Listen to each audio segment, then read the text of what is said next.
ओम नमो भगवते वासुदेवाय। पितृपक्ष में यदि संपूर्ण गीता का पाठ संभव न हो तो केवल दूसरा और 7वां अध्याय अवश्य पढ़ें। गीता का 7वां अध्याय पितरों की शांति, मोक्ष और मुक्ति का मार्ग बताता है।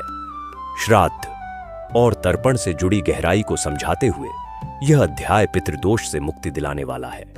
भगवान शिव स्वयं कहते हैं, हे पार्वती, 7वां अध्याय का महात्म्य सुनना अमृत के समान है। आइए जानते हैं पितृपक्ष में गीता के इस 7वां अध्याय का पाठ क्यों अनिवार्य है। बहुत अच्छा अध्याय पाठ।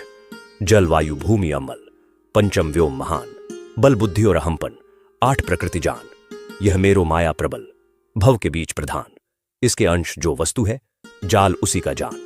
हे अर्जुन, जिमि सूत में सूत के मोती होता, तिमि तुझ में सारा जगत, जानो ओत प्रोता, मुझसे बाहर कुछ नहीं, मैं हूं सबका ठौर। इस 7वां अध्याय में कहते माखन चोर, यह माया है। इस प्रकृति को अपरा अचेतन अर्थात जड़ कहते हैं। और हे महाबाहो, इससे दूसरी प्रकृति चेतन है जिसने संपूर्ण जगत धारण किया है। इन्हीं दोनों प्रकृतियों से सब प्राणी मात्र उत्पन्न होते हैं। ऐसा जानो, यह प्रकृतियां हमसे ही उत्पन्न हुई हैं। इस प्रकार की जगत की उत्पत्ति और प्रलय का कारण मैं ही हूं। हे धनंजय, धागों में जिस प्रकार मणि पिरोई जाती है, उसी भांति यह संसार मुझ में ही गूंथा हुआ है। मुझसे परे और कुछ भी नहीं है।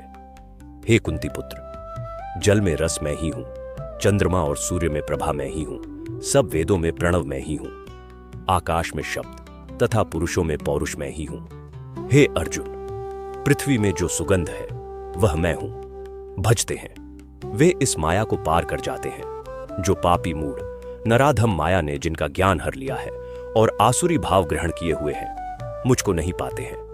हे भारत श्रेष्ठ अर्जुन, 4 प्रकार के जीव मुझको भजते हैं। दुखी, जिज्ञासु, अर्थार्थी की कामना करने वाला और ज्ञानी, जिनमें मुझसे सदा एकाग्रचित्त और केवल मेरी भक्ति करने वाले ज्ञानी पुरुष श्रेष्ठ लगते हैं, क्योंकि मैं ज्ञानी को अत्यंत प्रिय हूं और वह मुझको प्रिय है। यद्यपि ये सभी भक्त श्रेष्ठ हैं, तथापि ज्ञानी तो मेरी आत्मा ही है, क्योंकि वह मुझ में ही मन लगाकर मुझको ही सर्वोत्तम गतिमान, मेरा ही आश्रय ग्रहण करता है। अनेक जन्मों के अंतर्गत ज्ञानी मुझको पा लेता है। ऐसा महात्मा अन्यत्र दुर्लभ है जो सब जगत को वासुदेवमय समझे। अपनी अपनी प्रकृति के नियम के अनुसार मनुष्य भिन्न भिन्न काम वासना के अज्ञान में डूबकर उन फलों की चाहना से अन्य देवताओं के अधीन होकर उनकी उपासना करते हैं। हे अर्जुन, जो भक्त श्रद्धा पूर्वक जिन जिन देवताओं का पूजन करना चाहते हैं, उन पुरुषों की उस श्रद्धा को मैं दृढ़ कर देता हूं। वह इस श्रद्धा से युक्त होकर उस देवता की आराधना करता है, फिर उसको मेरे ही रचे हुए कर्म फल प्राप्त होते हैं। परंतु उन अल्प बुद्धि वालों का फल नाशवान है। देवताओं की आराधना करने वाले देवताओं को मिलते हैं और भक्तजन मुझ में मिल जाते हैं। मैं अव्यय, अविनाशी, अति उत्तम स्वरूप को न जानकर मंद बुद्धि लोग मुझ अव्यक्त को व्यक्त, देहधारी मानते हैं।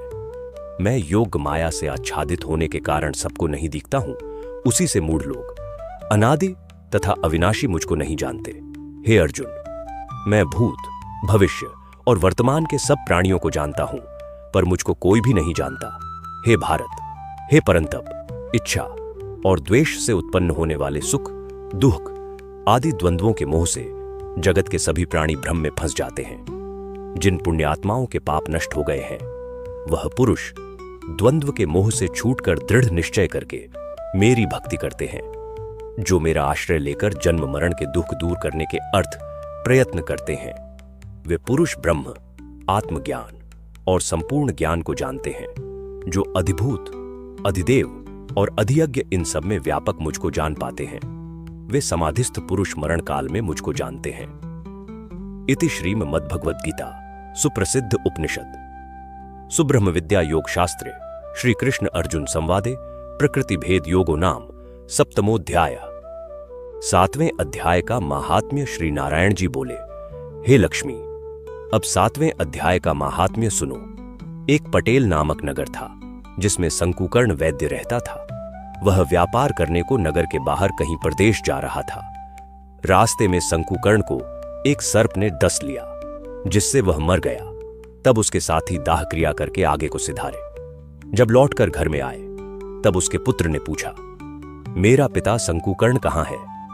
तब उन व्यापारियों ने कहा, तेरे पिता को सर्प ने डस लिया था, सो वह मर गया, और यह पदार्थ तेरे पिता का है, सो तू ले। पुत्र ने कहा, जिस सर्प ने मेरे पिता को काटा है मैं उसको मारूंगा।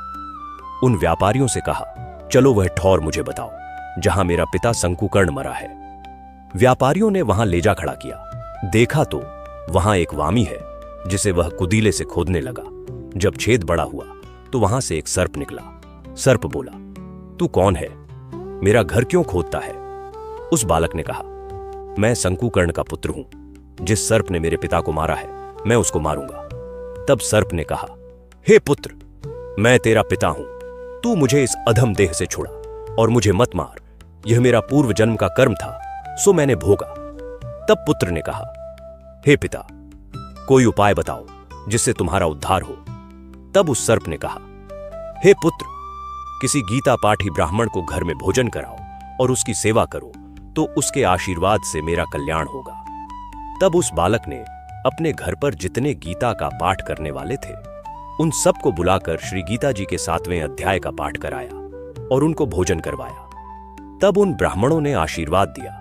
तब तत्काल वह अधम देह से छूटकर देवदेही पाकर विमान पर चढ़कर आकाश मार्ग को जाता हुआ अपने पुत्र को धन्य धन्य कहता हुआ वैकुंठ धाम को प्राप्त हुआ। फलश्रुति लाभ, जो व्यक्ति 7वें अध्याय का पाठ करता है या करवाता है उसके पितरों की मुक्ति होती है।